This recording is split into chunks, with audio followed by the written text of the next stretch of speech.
Herkese selamlar. Öncelikle nasıl bir kanaldasınız onu size göstermek adına şöyle bir prodüksiyonumu size göstermek istiyorum. Bakınız, şöyle bir tencerenin üzerinde kameram ve sizi bu şekilde kayda alıyorum. Sizi değil ya, beni alıyorum, ne sizi. Sizin için kendimi, beni kayda alıyorum falan. Çok da boş yapmadan kanalıma, yoluma ve yolculuğuma hoş geldiniz. Bu kanalı daha önce eğer izlemediyseniz şanslısınız. Bu videoyla beni tanıyorsanız baştan sona bu kanaldaki serüvenin hepsini size anlatacağım bu videoda. Zaten izleyenler için de böyle temiz bir üzerinden geçme olacak. Bu videoda benim dünya turu maceramı, serüvenimi baştan sona böyle üzerinden geçeceğiz. Ne zamandır bunu yapmak istiyordum aslında ama böyle bir türlü o şeyi yakalayamadım. En sonunda böyle dedim ki hadi Nurgül kalk otur şuraya, anlat bakalım ne vardı, ne yoktu, neler oldu, neler bitti.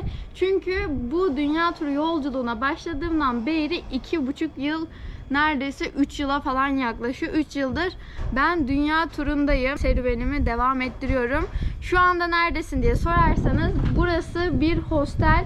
Uganda'nın Kampala adındaki başkentinde bir hostelde kalıyorum.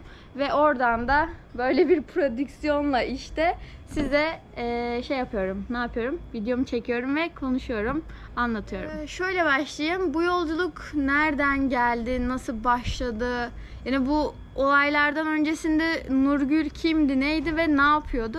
Öyle başlayayım. Şimdi ben bu dünya turuna falan çıkmadan önce en son yaptığım iş bir sigara firmasında satış personeli olarak çalışmaktı. En son işim buydu. Ondan öncesinde benim bir sürü işim oldu. Yaklaşık 16 yaşında ben çalışmaya başladım. Lise 2. sınıftayken ben okulu bıraktım ve çalışmaya başladım. Direkt böyle iş hayatına atıldım. İş hayatı dediğimde yani garsonlukla falan başladım. Babayla anaya baksan işte Anadolu'nun bağrından kopmuşlar. Gitmişler İzmir'de işçi bir aile olmuşlar. 3 tane çocuk meydana gelmiş. O gelen çocuklardan en sonuncusu benim. Türkiye'nin nereden baksan %80'lik bir kesimin olduğu bir şeyden geliyorum. Ortalamadan geliyorum aslında. Öyle zengin bir aileden gelip de dünyaya gezmeye çalışan bir tip değilim. Tamamen böyle kendi çabalarımla bir şekilde bu yerlere kadar gelebilmiş bir bireyim. Hatta bu videoyu izleyenlerin tamamına hemen hemen eşit bir seviyeden geliyorum. Bu nasıl oldu? Şöyle oldu. Ben dünya turuna çıkmadan evvel garsonluktu, satış personellikleri, işte emlakçılarda çalışma, güzellik uzmanları mı dersin, bir sürü iş yaptım ama yaptığım işlerin hepsi böyle çok kısa sürdü. Böyle bir hayatım vardı benim dünya turuna çıkmadan önce. Dünya turuna çıkmadan hemen önce benim o zaman işte 21 yaşındayım. Ben bu sigara firmasında çalışırken işte ne oluyor? Sabah kalkıyorum işte 9'da falan işe gidiyorum. Saat akşam 5 oluyor, 6 oluyor, işten geliyorum. Akşam bir kafeye git, bir arkadaşlarınla buluş. Ertesi gün yine aynı. Bir pazar tatilin oluyor. Onda da hiçbir şey yapasın gelmiyor zaten falan. Böyle ömrün geçiyor. 9 ay, 10 ay falan bu şekilde geçti benim için. En son olan kısımdan bahsediyorum size. O süreçte ben böyle kendi kendime şey düşünmeye başladım. Ya Nurgül sen daha 21 yaşındasın, tamam mı? Ve senin ömrün bu şekilde mi geçecek? Yani sen böyle bir hayat mı istiyorsun gerçekten? Hani düşünsene, ne bileyim, ömür böyle mi geçer? Bir ömür böyle mi feda edilir? Yani bunu istiyor musun gerçekten? Daha kaç yaşındasın sen ya? Ne yapıyorsun? Ne yapmak istiyorsun diye böyle bir şey geldi bana. Çok tabii hani üzerine ekleyen bir sürü detaylar var ama hepsine giremem şu anda. Şunu da eklemeden geçmek istemiyorum. Öyle bir bunalıma girmiştim ki hatta böyle kendimi falan öldürmek istiyordum. Yani böyle bir intiharı falan düşünüyordum bir süre. Ne yapacağım? Hayat böyle mi geçecek? Böyle geçtiğine öleyim falan diyordum. Şöyle bir durdum düşündüm. Ya dedim madem öleceksin, ölmeden önce dur bakalım sen bir yaşa, sonra bakarız deyip böyle o aydınlanmayla ben böyle bir anda bu fikirleri falan yakalamaya başladım. Böyle bir anda böyle bana bir aydınlanma geldi. Bir de ben her zaman böyle arkadaşlarımla konuşurken şey derdim ya, of şöyle bir alayım sırt çantamı çıkayım bir yola falan, böyle bilmiyorum nereye gideceğim falan.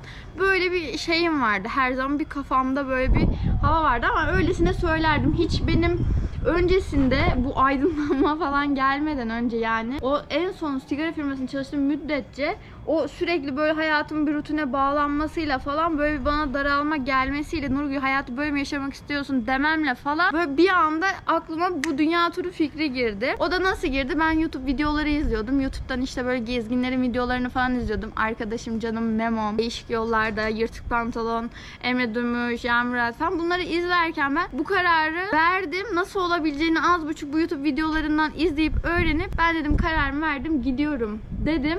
İşi bıraktım. Evimdeki eşyaları, her şeyi sattım. Sattığım paralarla kredi kartı borçlarımı yatırdım. Cebime böyle bir miktar para kaldı. Kalan parayla işte kamera aldım. Uçak biletimi aldım. O zaman uçak bileti 1700 liraydı. Türkiye'den Tayland'a. Bu şekilde bir bilet alıp hemen bu kararın 3 ay sonrasında kendimi yola vurdum. Tek yön uçak biletiyle Tayland'a uçtum. Şimdi geldik dünya turu kısmına. Hani ben bu uçak biletimi aldım. Cebimde sadece 2000 lira para var. O zamanlar 2000 lira işte 400 dolara falan denk geliyordu zannedersem. 400 dolar para var cebimde. Uçak biletimi aldım. Tayland'a indim. Tayland'a indikten sonra ben direkt gönüllü olarak bir hostelde çalıştım 10 gün. Başkent Bangkok'taydı. Ondan sonrasında Koh Chang diye bir adaya gittim. Orada bir hayvan barınağında gönüllü olarak çalıştım. 2 haftaya falan tekamül ediyordu. Sonrasında işte çok fazla detaya girmeyeceğim. Uzak Doğu'da, ben Asya'da önce Tayland, oradan Kamboçya, Kamboçya'dan Laos, Laos'tan tekrar Tayland, Tayland'da işte bir süre kaldım. Malezya, Malezya'dan Singapur diye böyle 6 ayımı falan tamamladım. Bu 6 aylık süreçte ben gönüllü işler yaptım. Gönüllü işler nasıl oluyor? Bu Workaway diye bir web sayfası var. Oradan bulabiliyorsunuz bu gönüllü işlerini. Ya da bir arkadaşla tanışıyorsunuz, o sizi yönlendiriyor. Bak şurada bir gönüllü iş var, oraya git, buraya git, şunu yap, bunu yap gibi. Bu tarz böyle gönüllü işler bulabiliyorsunuz. Gönüllü iş nedir tam olarak? Gününün atıyorum 3 saatini, 5 saatini, haftada maksimum işte 5 gün olmak üzere ufak bir vakit çalışıp o kişilerden sadece konaklama, anlaşmanıza göre ekstra yemek, belki ufak bir para falan gibi, tam çalışma değil de az çalışmayla sizin konaklama ve yemek masraflarınızı ortadan kaldıran bir tür karşılıklı gönüllülük işi diyebiliriz. Sayede ne oluyor? Konaklama bu yolda bayağı bir masraf. Yemek bu yolda bayağı bir masraf. O masraflardan kaçınmış oluyorsunuz. Aynı zamanda tabii sokaklarda bileklik sattım. Bu yola çıkmadan önce öğrendiğim bir zanaat vardı. Ateşle dans ederek bu gösterileri sokaklarda, işte bulduğum mekanlarda, otellerde falan yaparak ben paramı birazcık o şekilde de kazanabiliyordum. Daha sonra Tayland'ın bir adasına gittim. O adada bildiğiniz bu şişe kapatma vardır ya, kupa. Böyle kapatırsın, orayı vakumlar falan. Bu benim anadan babadan böyle kalma. Az buçuk biliyorum nasıl oluyor. Ateşi koyuyorsun, o vakumluyor falan. Benim de güzellik uzmanlığı geçmişim var. Birazcık masaj biliyorum. Ben bu ikisini harmanladım ve Tayland'ın Koh Phangan adasında 1-1,5 ay falan yaşadım. O yaşadığım müddetçe de bu işte kupa ve masaj olayından para kazandım. Düşün yani, Tayland gibi bir ülkede ben masajdan para kazandım. Yani ki Tayland yani masajıyla, insanıyla falan ünlü olan bir yer. Ama ona rağmen ben bu işten para kazanabilmiştim. Ben ilk başta bunların hiçbirisinin, bu yeteneklerin içimde olduğunu, böyle nasıl bunları sergileyebileceğimi, bunların para edebileceğini, bunları bilmiyordum. Hani böyle bir şeyleri ben planlayarak çıkmadım bu yola. Sadece bildiğim tek yön uçak biletim, biraz yanıma aldığım dansım, işte ateşim, gösterilerim falanla başlamıştım ama bu yolda bileklik de çıktı önüme. Onu da sattım, kazandım, masaj da yaptım, köpek barınaklarında da çalıştım falan filan.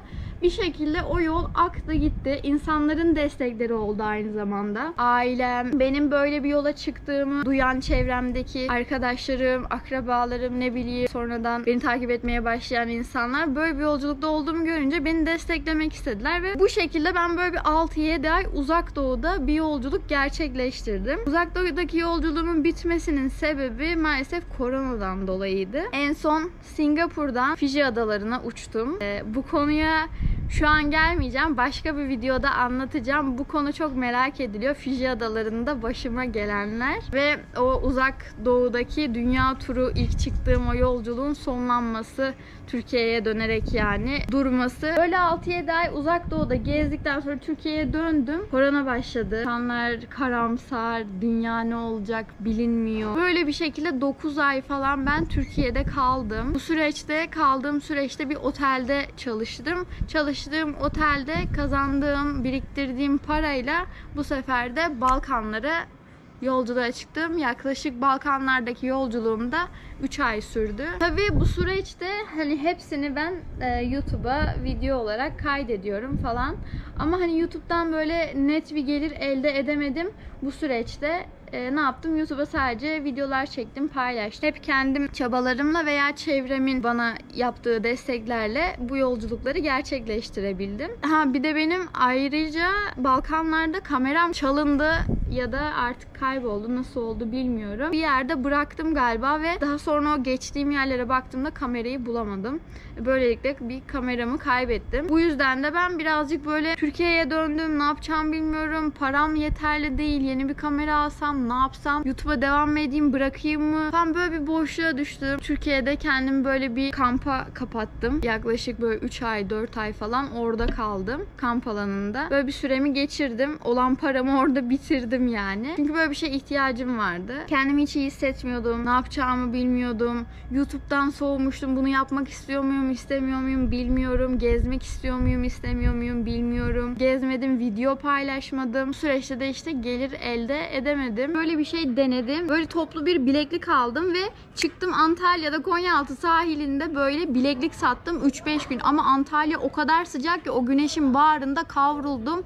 O 3-5 günden sonra bileklik satmaya devam edemedim artık. Sonra ne yapacağım, ne edeceğim bilmiyorum. Yola mı çıksam, bu işi bıraksam mı, YouTube yapsam mı, gezsem mi? Karadeniz'e otur, Türkiye'de yeter gezdiğin falan gibi şeyler düşünmeye başlıyorum. Ben böyle ne yapacağımı bilmezken benim canım dostum Mehmet değişik yollarda, biliyorsunuzdur zaten muhtemelen bu kanalı izliyorsanız, sağ olsun bana bir destekte bulundu. Nurgül, sende dedi potansiyel var. Sen bu işi yapabilirsin. Ben sana inanıyorum ve güveniyorum. Sen canını sıkma, ben seni destekleyeceğim diyerekten bana bir destek verdi. Bana böyle maddi manevi öyle bir yüceltti ki ve dedi ki hadi yola çık. Böyle bir olay yaşayınca o dostluk veya o senin yanında oluşuyla böyle daha böyle bir şey kazanıyorsun. Benim bu yola çıktığımdan beri neredeyse güne kadar her şeyimde maddi manevi desteğini böyle bir dost, bir abi, bir kardeş olarak her zaman hissettim. Tabii ki bu yolda herkesin bana çok ayrı ayrı destekleri oldu ama Memo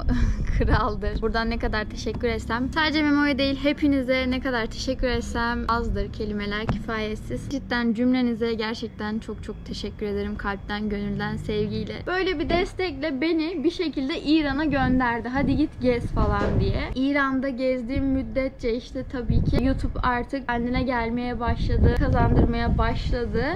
Şu anda da belli bir konuma kadar geldi zaten. İran'da yaptığım bu seyahatten sonra böyle bir çılgın bir yolculuğum oldu ve bir anda ben İran'dan sonra kendimi Tanzanya'da buldum. Yani Afrika'da buldum. Böylelikle de Afrika'daki maceram başlamış oldu. Tanzanya'da 3 ay kaldım. Sonra da şu anda Uganda'dayım. Yaklaşık bir haftadır. Böyle bir yolculuğum oldu. Bu dünya turu yolculuklarında insanların merak ettiği şey maddiyat oluyor. Bir şey yapmak istiyorsan eğer yolun sonunu görmene gerek yok. O hayal varsa içerisinde, yani senin içinde varsa o hayal, onu takip ettiğin zaman yolun sonunu görmesen de olur. O yola çıktığın zaman bir sonraki adımına, adım attıkça bir sonraki adımına, diğer adımını yavaş yavaş görüyorsun ve o yollar bir şekilde açılıyor. Karşına fırsatlar çıkıyor. İnsanlar yardım ediyor. Yapıyorsun, kendin çabalıyorsun. Çok sokakta yattım. Tren garlarında yattım. Üzücü olaylar yaşadım. Çok ağladım. Kendimi güçsüz hissettim. Zor dönemlerim oldu ama aynı şekilde bir o kadar güzellikler de verdi bana.